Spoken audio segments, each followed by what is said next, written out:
মনা এই জুতা জোড়া দেখি। এই জুতার নামই তো খোকাই কইছিল। আঙ্কেল এটা কিন্তু ব্র্যান্ডের জুতা, একদম 1000, কোনো দামাদামি নেই। বাবারে আমি 300 টাকা দিব। কাকাই তো দেখি ব্র্যান্ড বুঝে না। যাও আর 50 টাকা বাড়াই দিব না। পিচ্ছি এটা ওটা পুটি আর ইলিশের দাম কি এক হয় কাকা? খোকা তো এই জুতার কথাই কইছিল। মনা এই জুতা জোড়া পাই দাও তো। আমার খোকারে লাগবে একেবারে সাহেবের বাচ্চা গো মতন। এই 2 জোড়া এক লগে প্যাকেট কর। না না 2 জোড়া না, খালি ওই খোকার জুতাটা প্যাকেট করো।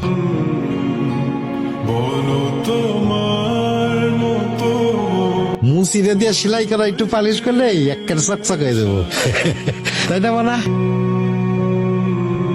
কাকা আপনারটা? বাপ হও তখন বুঝবে। বেঁচে থাকা